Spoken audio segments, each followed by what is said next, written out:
അങ്ങനെയുണ്ടേ ഇവിടെ definite article the അതിൻ്റെ 9ാമത്തെ നിയമമാണ് നമ്മളിന്ന് പഠിക്കുന്നത്. 9ാമത്തെ റൂൾ.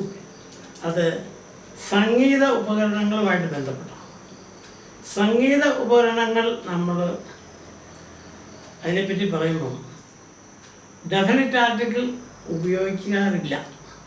ഞാൻ പറഞ്ഞ ഉപയോഗിക്കാറില്ലെന്നാണ്. പക്ഷേ ഒരു ചെറിയൊരു എന്തോ ഒരു എഴുതുണ്ട് അതിനകത്ത് അല്ലേ. അതെ 90% അല്ല 100%ലും നമുക്ക് പറയാം നമ്മൾ ഉപയോഗിക്കുന്നില്ല. പക്ഷേ ഞാൻ പിന്നെ പറയാം. അപ്പോൾ അതാണ് ഇന്നത്തെ മെയിൻ പോയിൻ്റ്. അതേ ഉള്ളൂ ഒരു പോയിൻ്റ്. അതായത് സംഗീത ഉപകരണങ്ങൾ വയലിൻ, ഹാർമോണിയം, ട്രംപറ്റ്, അല്ലെങ്കിൽ പിയാനോ, മൗത്ത് ഓർഗൻ ഇങ്ങനെയൊക്കെ ഉള്ളതുണ്ട്. അപ്പം ഇതിൻ്റെ കൂടെ ഇതിൻ്റെ കൂടെയൊക്കെ നമ്മൾ ഉപയോഗിക്കണ്ട. എക്സാമ്പിൾസ് ഇവിടെ ഇഷ്ടംപോലെ കൊടുത്തിട്ടുണ്ട്. Violins are expensive. The singer came with a guitar. He found an old piano in the shop. Drums make a loud sound. Flutes make soft, airy sound. Trumpets are used in the marching bands, etc. അപ്പം അതിപ്പോൾ നമ്മൾ പറയുന്നത് ഈ violin പോലെയോ അല്ലെങ്കിൽ drum, wind instrument എന്ന് പറയില്ല. ഇത് ഏതായാലും നമുക്ക് സംഗീത ഉപകരണങ്ങളുടെ കൂടെ നമുക്ക് ഉപയോഗിക്കണ്ട ഇംഗ്ലീഷിൽ. പക്ഷേ അതാണ് പക്ഷേ ഇതുണ്ടോ, she plays the violin often. He practices the guitar every day. The violin, the guitar. My son learns the piano once in a week. അതാണ് ഇതില്ല. ബട്ട് അതാണ് പക്ഷേ. Use after verbs.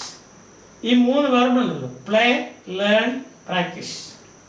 ഇതിന് ശേഷം ഇങ്ങനെ വരികയാണെങ്കിൽ അതിൻ്റെ അർത്ഥം ഇത് ഷീ പ്ലേസ് ദ വയലിൻ എന്നുള്ളത് ഷീ പ്ലേസ് അതൊരു സ്കില്ലാണ്. എഴുതിയിട്ടുണ്ട് here. It means the skill of playing violin, അല്ല the skill of practising guitar, the skill of learning the piano. ഒരു കഴിവാണ് സ്കിൽ. അവിടുത്തെ നമ്മൾ നോക്കുന്നത് ഉന്നം വെക്കുന്നത് ആ സംഗീത ഉപകരണത്തിനല്ല, പക്ഷെ അതിൻ്റെ വൈദഗ്ധ്യം അല്ലെങ്കിൽ അതിൻ്റെ സ്കിൽ പഠിക്കുന്നതിനാണ്. അപ്പം അങ്ങനെ വരുമ്പോൾ ഉപയോഗിക്കണം. He place the piano. He can play the piano എന്ന് വെച്ചാൽ എൻ്റെ അർത്ഥം എന്താ, അവന് ആ സ്കില്ലുണ്ടെന്നില്ല. പിയാനോ പ്ലേ ചെയ്യുന്നതിനുള്ള സ്കില്ലുണ്ട്. അതാണ് 3 വെർബിൻ്റെ കാര്യം പ്രത്യേകം പറയുന്നത് അതാണ്. Play, practice and learn. ഇതിന് ശേഷം സംഗീത ഉപകരണങ്ങളുടെ പേര് വന്നാൽ അതിന് തൊട്ട് മുമ്പ് ഉപയോഗിക്കണം.